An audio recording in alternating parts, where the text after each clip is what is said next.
It's another wet day here on the Smallholding, but we're going to crack on and take a look at what I've been doing for the garden for the coming year. So I've got a lot going on in the propagator. Some things need pricking out on to slightly bigger pots. I'm going to do that shortly. I've already done the cauliflowers and the cabbage. The potatoes are chitting nicely still, and I've actually put in some potatoes which I'll go quickly and show you now in the greenhouse. So 2 sets of earlies. They were the Swift and the Iron Pilot. I've got some Charlottes here which are second, well, sometimes called first and second earlies it seems.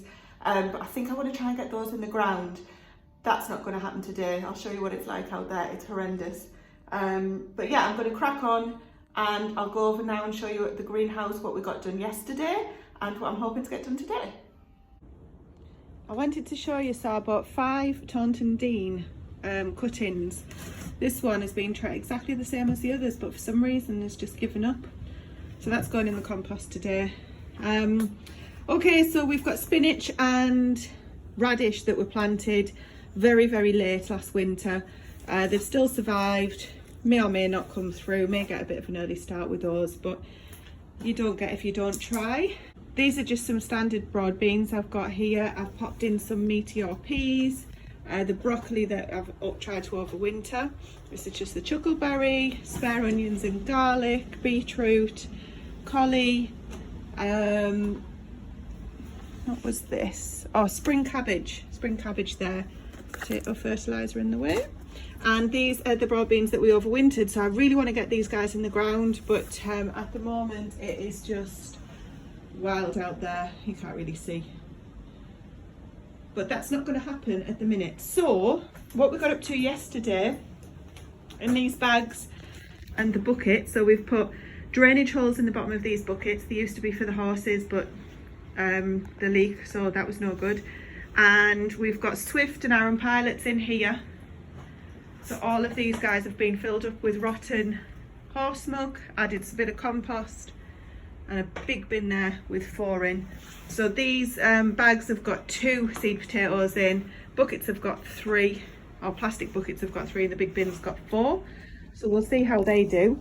And then these planters here have just been filled up with the horse muck, and they'll be topped with compost, and we're actually going to, once we've topped them with the shop bought compost, we're going to put some strawberries in there that are just a little bit escapees.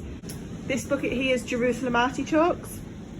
So I've kept some of the tubers that were the best ones that we would want to try and recreate every year. So every year I'll pick the best and replant them because they've actually taken over the plot where we've got them growing. So I'm trying to get them out and just to grow them in buckets because they are thugs as well. And these are more broad beans. These are crimson flowered, going to go on our back garden area.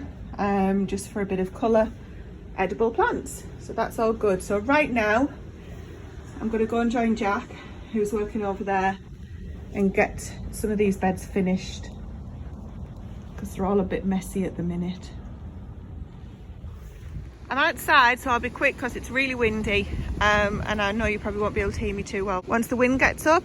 So I'm going to work on this bed now, and essentially I'm just going to take out all of the big weeds and leftover plants and things that I can find, and then I'm going to cover it in cardboard and horse manure, and hopefully that will suppress them from coming through for the next couple of months, and the worms will pull down the cardboard as feed, take in the horse manure, and then hopefully we'll keep the weeds suppressed, because this bed is my nemesis every year. So this year is going to be the year we're going to get on top of it. So I've got most of the weeds out, or the big ones. Hand pick them all out, try not to disturb the soil too much because ideally we want to be no dig as soon as possible. So what I'm trying to do now, these are our muck beds. So this is horse manure that's I don't know, probably 8 or 9 months old. So these ones here you can see are the fresh that we're filling up at the minute. So these will rot down in no time, and then in a few months time they'll be suitable to put on the beds. It's really quick rotting what we've got. So I'm filling a barrow up at the minute, and I'm going to take it over and get it straight onto the cardboard because it's so windy today. The cardboard's going to blow away if I try and put that down first. So I need to do it quite quickly, so I'll show you the results.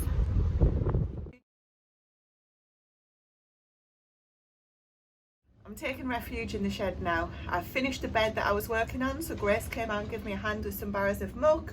I don't know, it took maybe about 15, 16 barrows, I think, something like that. And it's so windy, it's starting to get really cold, but that's the actual shed. That's the bed we've been working on. So you can see, actually it needs a, where's my hand? Needs a repair here, which Stephen's going to do.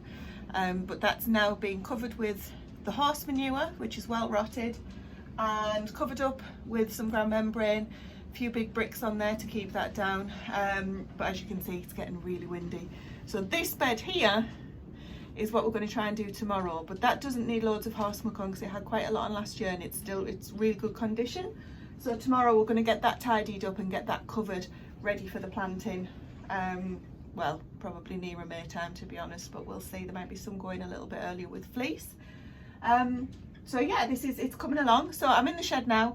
I've got some little guys here that need potting on. So these are golden acre cabbages, and I'm going to try these in the greenhouse. They've been in our utility room, which is really cold, overnight for ages now. So I'm going to try them in the greenhouse because temperatures aren't going to get down to freezing for a good 10 days or more.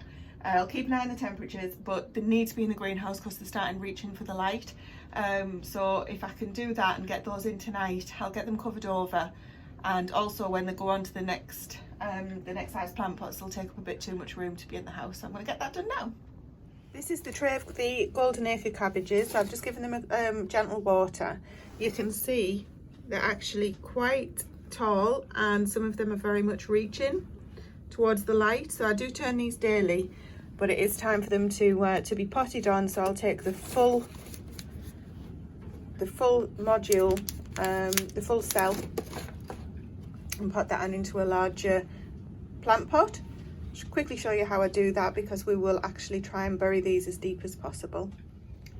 So I've taken some of the next size up pots, which actually I've gone probably 2 sizes up actually.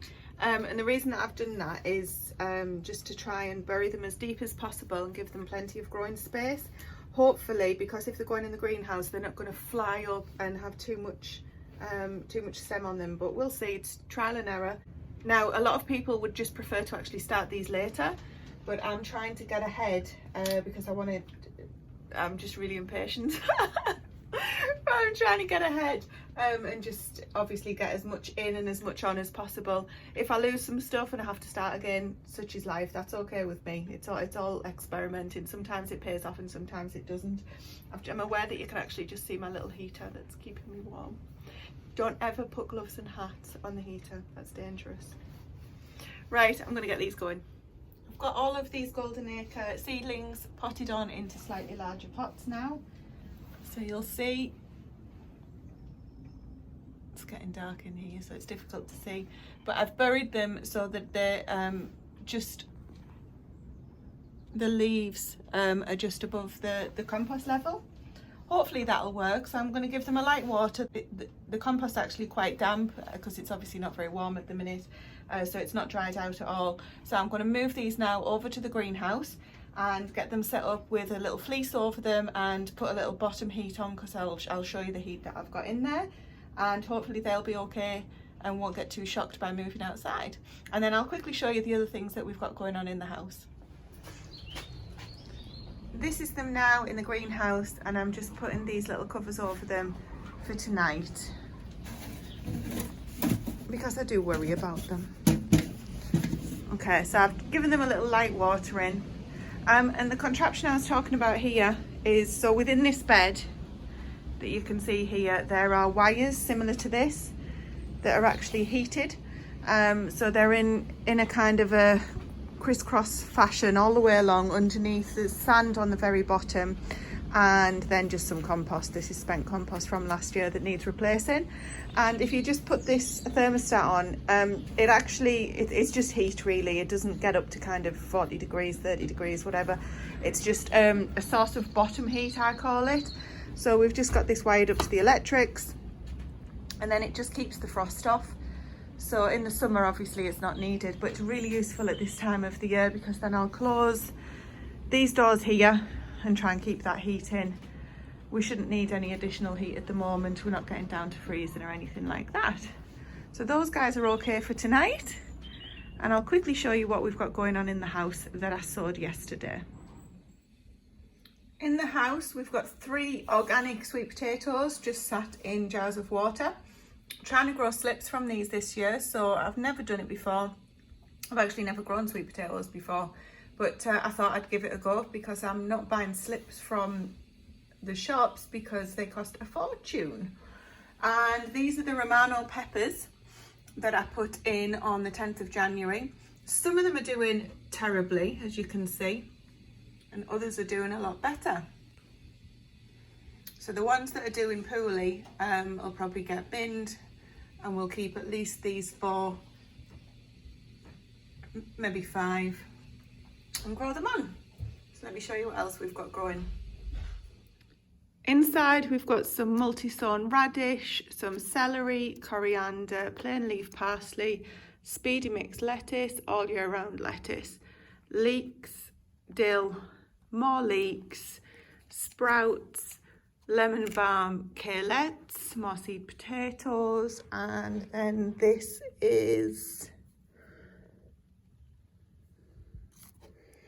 is Boltardi beetroot, and then that is some lavender.